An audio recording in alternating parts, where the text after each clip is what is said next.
As we continue our look at the fundamental skills of blacksmithing, I thought I'd add a new twist to the subject, or in this case, the fundamental skill of twisting. This is a really popular ornamental technique. There are all sorts of ways you can twist things, so this is just going to be a quick look at some of the basics of twisting. After that, there's plenty you can explore on the subject. Now, certainly you're going to need a way to get things hot. You can use a coal forge, gas forge, induction forge. A torch would work for this in some instances. Just depends on how big a twist you're going for and whether it's got some sort of special elements. You're also going to need a way to hold the material. Typically that would be in a vise, and you'll need a twisting wrench of some sort. There are lots of different variations on twisting wrenches, from something that was plasma cut, something that was just bent and shop made, pretty easy to do, or an adjustable wrench that's had an extra handle welded on it. Again, plenty of options for twisting wrenches. On its most basic level, you get a bar hot, you put one into the vise, you grab the other end with a twisting wrench, and you twist it as many times as you want to get the twist that you're looking for.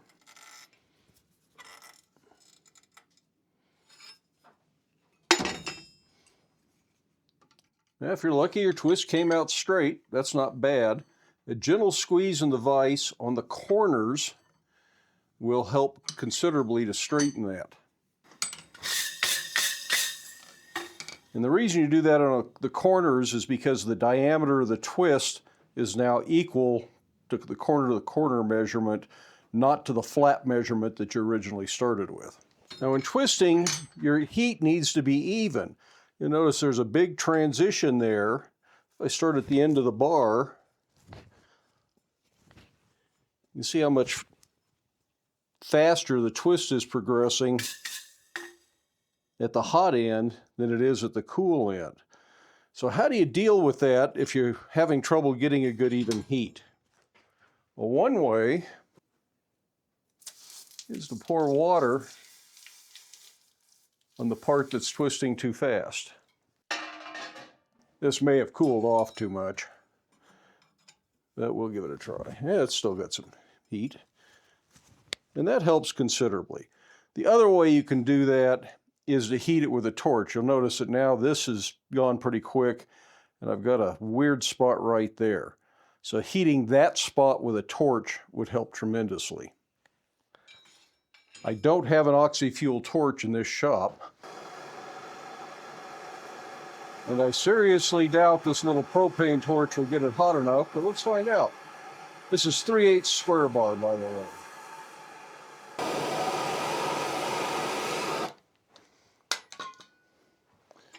Let's see what happened.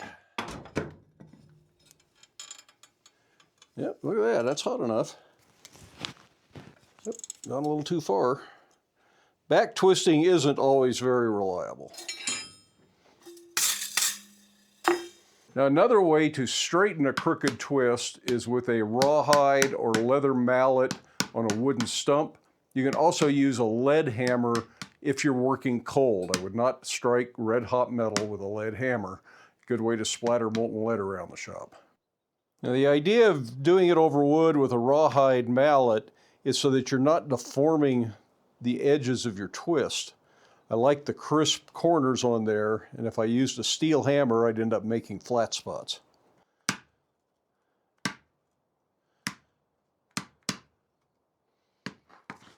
Now, you can also take a twist and add a second or even more twists in alternating directions by cooling off the work you did initially.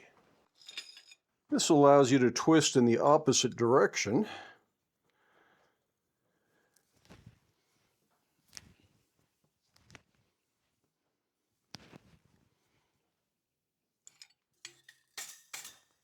And you can do that end to end as many times as you want. Now, a lot of what can make a twist interesting is what you do to manipulate the bar before you do the twist. Now, that could be through chisel work, stamping, forging a corner of the bar down, or forge welding up a composite of different types of bars. For that matter, you don't always have to be twisting square bar. You can twist flat stock.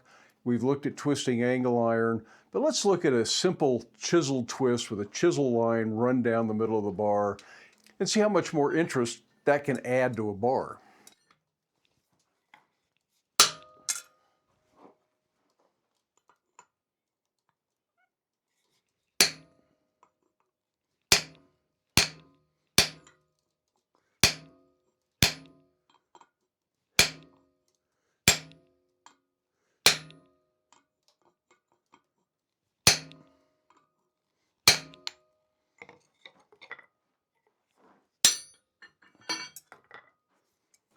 And do that on all four sides. It's a little bit crooked, but it really doesn't matter too much on a twist like this.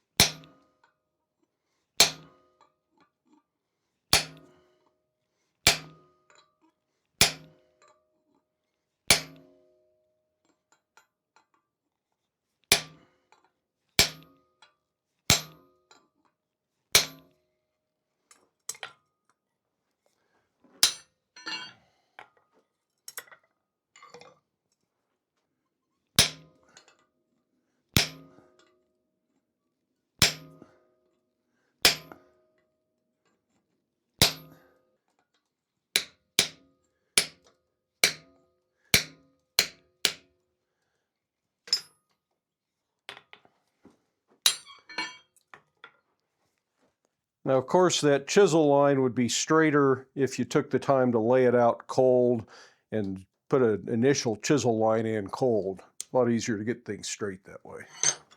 But like I say, it doesn't telegraph through on the twist as bad as you might think.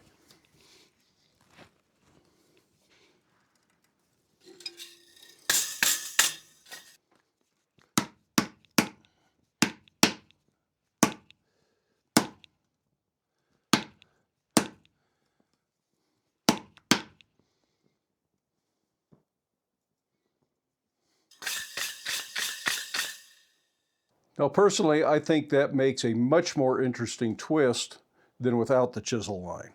You can even do just two of the flat so that it's every other flat that has the chisel line, and that's interesting as well. Now, what happens if we knock the corners down on opposite sides and only leave two edges to show in the twist?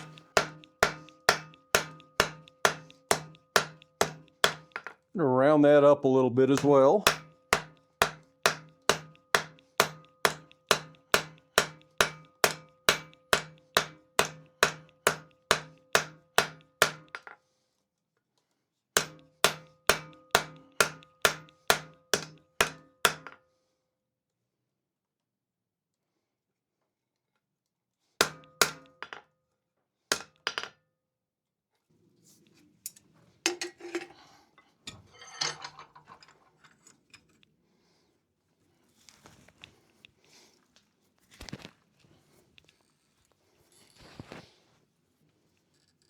Now, how many times you twist is just a matter of personal aesthetics.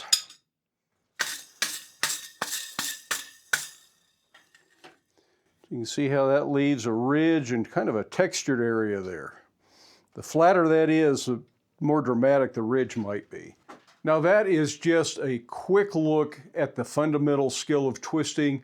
There are probably more twist patterns out there than I can possibly imagine, and you just have to try different things, see if it'll work.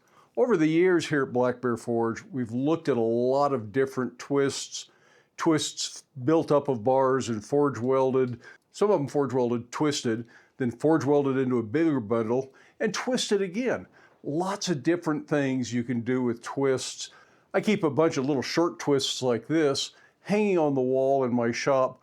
So if I'm trying to think of something to add a little bit of interest to a piece, I can go look at those and see what's happening. Generally, if you want to know what's going on with a twist, look at the very end of it. You should be able to see how that pattern was started and what's really going on inside the twist. But it's really an easy thing to experiment with. Try a little different twists like this. If done on the end of a longer bar, these could be the handles for fireplace pokers, shovels, things of that sort. But there's so many possibilities, it's worth taking the time to experiment. However, I do have a word of caution when it comes to twisting. It's easy to overdo it. It's easy to put twists in everything you make, And after a while, it starts to become kind of a cliche and it ceases to be as interesting. If you use it kind of limited, kind of where it really needs to be, I think it can add a lot to a project. If you twist everything, it sort of just becomes ordinary and it loses its special appeal, at least in my opinion. But again, experiment in your shop and see what you like in your work. I want to thank you for taking your time to watch the video today, with a special shout out to my channel members and my Patreon patrons.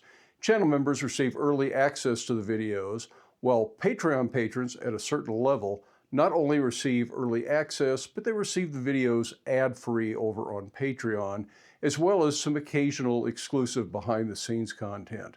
So if you're interested in any of that and want to avoid the annoying ads here on YouTube, you might want to check out Patreon. But for everybody, thanks again for watching. I hope you have time in your day to get out to your shop, make something, have fun, but stay safe, wear safety glasses, and we'll see you for the next video.